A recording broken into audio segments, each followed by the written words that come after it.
Assalomu alaykum, hurmatli yurtdoshlar, yaxshimisizlar, tuzingmisizlar? Hozirgi qilayotgan murojaatim O'zbekiston Respublikasi Prezidentiga hamda Andijon viloyat hokimiga bo'ladi. Sizlardan bitta iltimos, shu videoni ko'rib, o'z fikrlarni qoldirib, like bosib, tarqatib bersanglar, sizlardan katta yordam bo'ladi menga. Murojaat qilishimdan maqsadim, mana Prezidentimiz yaqinda qaror chiqarib qo'ydi. Yosh tadbirkorlar, yosh biznesmenlarga qo'llab-quvvatlaymiz, yordam beramiz, qo'ldan kelganicha deb chiqdi yaqinda. Yangi qarorga imzo qo'ydi deb eshitdim. Xuddi shu qaror bo'yicha iltimos qilib mahalla komitetiga chiqdim. Yoshlar yetakchisiga, hokim qabuliga bordim. Bundan tashqari hokim yordamchisi bilan uchrashdim, mahalla komiteti raisi bilan uchrashdim. Ota kasb novvoychilik. Bilgan, taniganlar bo'lsa biladiki, yoshligimdan novvoychilik qilaman. Ota kasbim novvoychilik. Shu novvoychilikni rivojlantirishga, yurgizishga, boshlashga yordam so'rab chiqdim. Ya'ni qanday yordam? Qo'llab-quvvatlab olinglar. Joy topdim, yer topdim. Shu joyga novvoyxona ochmoqchiman, novvoyxonani yurgizmoqchiman. Sizlardan yordam, menga shu jihozlari bilan yordam beringlar. Boshlashimga ko'maklashib, yordamlashib qo'llasanglar sizlardan ancha katta yordam bo'ladi deb chiqdim. Lekin natijasi bo'lmadi. Yoshlar yetakchisi aytayaptiki, hokim qabuliga olib chiqib beraman deyapti, hokimdan so'rash deyapti. Hokim qabuliga payshanba kuni borsam, tuman hokim qabuliga borganimda tuman hokimiyatida aytayaptiki, sizni MIBdan taqiqingiz borligi uchun kredit bera olmaymiz ekan, yordam bera olmaymiz ekan deb o'tdi. Bu soha bo'yicha sizga dedi. Ha, xo'p dedim. Unda ish bilan ta'minlashib yordam beringlar, biron joyga ishga olib kirishlarga, bunday qo'llab-quvvatlab olishlarga so'rayman dedim. Deb so'rasam, bo'pti, xo'p dedi. Mahallamizni hokim yordamchisiga yo'naltirib qo'ydi. Hokim yordamchisi ham yashash joyimga uzoq bo'lgan manzillardan ish topib berdi-da, ya'ni qo'pol qilib aytganda, xohlasangiz shu, bo'lmasa yo'q degandek qilib, uzoq joylardan ekan dedim, tushuntirdim. Oyligim o'zi tengam shu yo'liga chiqib ketadi-yu, borib qatnashimga tagimda mashinam bo'lmasa deb tushuntirdim. Desam, bo'lmasa murojaatingizni mana shunday qoldirib qo'yishga majburmiz dedi. Unga ham iloji yo'q, ha bo'pti, xo'p dedim. Endi shu videoyim ajoymas bir tegishli idoralarga yetib borsa, ko'rsa, qo'llab-quvvatlab olsa, kelib o'rganishsa, sharoitimni tushunishib, yordam berishsa, shu ozginagina, kichkinagina biznesimni boshlab olsam novvoychilikda.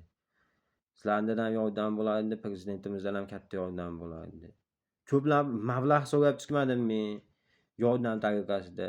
Pul so'rab chiqmadim. Menga yordam davlatimizdan. Shunchaki novvoyxonamga jihozlantirib bersa, bunday bir qo'llab-quvvatlab olsa, boshlashimga yo'limni ochib bersa, shu yo'l bilan o'zimni oilamni ish bilan ta'minlab, o'zimni ish bilan band qilib, mana shu ishsizlikni ozaytirib, o'zimdan tashqari 2-3 ta odamni ish bilan band qilmoqchi bo'ldim.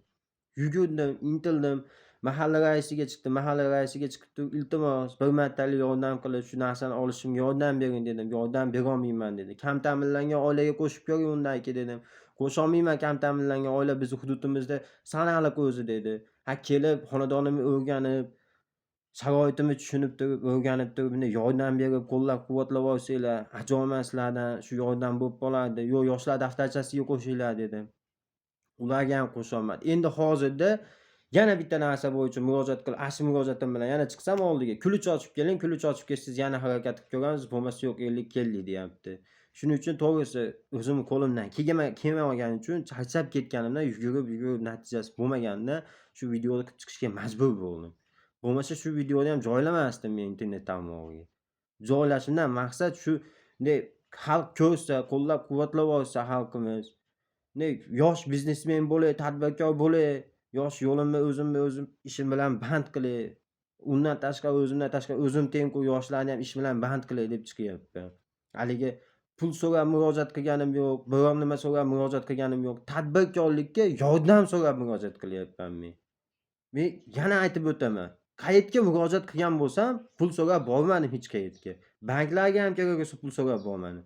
Menga shunchaki shu bankka ham hokim yordamchisi yo'naltirib berdi. Bank xodimlariga ham aytdim. Menga mablag' kerak emas, menga jihozlantirib beringlar. Novvoyxonani bitta jihoz bilan non chekadigan apparat, xamir qiladigan apparatlari bilan jihozlashimga yordam bersanglar, men uni uzaman dedim. Ya'ni kredit asosida qaytarib beraman shu pulni, oyma-oy uzaman.